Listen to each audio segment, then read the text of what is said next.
Hi hello नमस्कार. मी आपणा सर्वांची लाडकी सानी आता स्वागत करते तुमचं एका नवीन व्हिडिओमध्ये.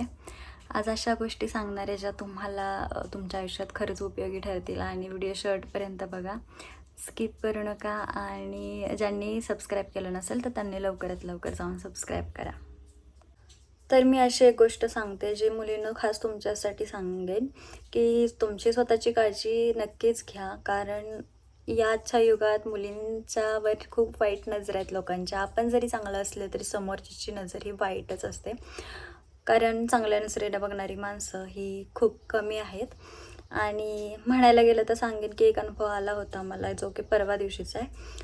तर परवा मी एकविरेच्या दर्शनासाठी गेले होते. त्या दरम्यान लोणावळा ते शिवाजीनगर या लोकलमध्ये मी प्रवास करत होते.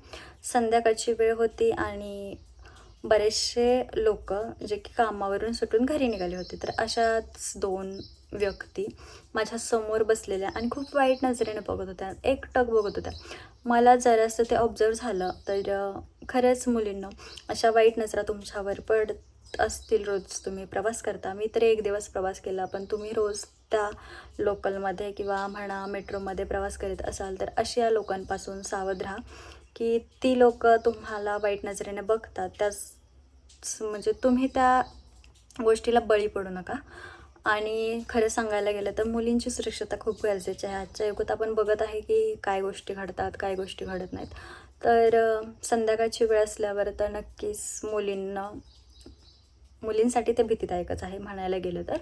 आणि खरंच सांगेन की प्रत्येक डब्यात, त्या लोकलच्या डब्यात, म्हणजे जेव्हा दुपारची वेळ होती तेव्हा त्या लोकलच्या डब्यात प्रत्येक, म्हणजे लेडीजचा डबा सेपरेट होता, जेंट्सचा डबा सेपरेट होता. आणि त्या प्रत्येक डब्यात पोलीस म्हणजे एका डब्यात, प्रत्येक डब्यात पोलीस होते. पण जी संध्याकाळची वेळ होती तेव्हा एकही पोलीस मला दिसला नाही.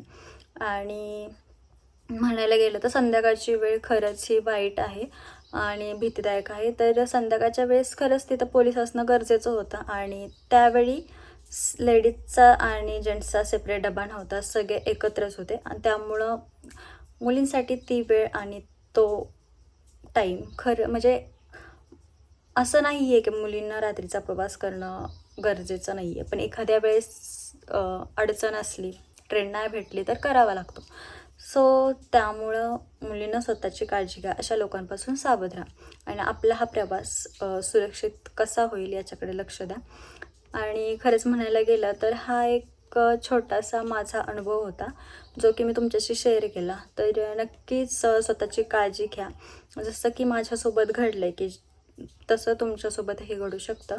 आणि फक्त ट्रेनमध्ये किंवा लोकलमध्ये किंवा मेट्रोमध्येच अशा गोष्टी नाहीत घडत, तर महामंडळाच्या बसेस असतील किंवा आपल्या प्रायव्हेट बसेस असतील, तर अशा प्रकारे त्यामध्येही अशा घटना घडतात. तर अशा घटना घडल्या तर तुम्ही मुलींनो शांत बसू नका, आवाज उठवा, कारण तुमच्यावर कोणती वेळ येऊ शकेल हे कोणीच नाही सांगू शकत. सो त्यामुळे सुरक्षित राहा, स्वतःची काळजी घ्या आणि अशा घटना घडणार नाहीत यासाठी स्वतः एवढं कणखर बना की म्हणजे आपल्या वाट्याला कोणीच नाही गेलं पाहिजे आणि आपल्यावर अशी वेळ नाही आली पाहिजे. सो आजच्यापुरतं एवढंच सांगेन. भेटूयात आपण नेक्स्ट व्हिडिओमध्ये. थँक्यू.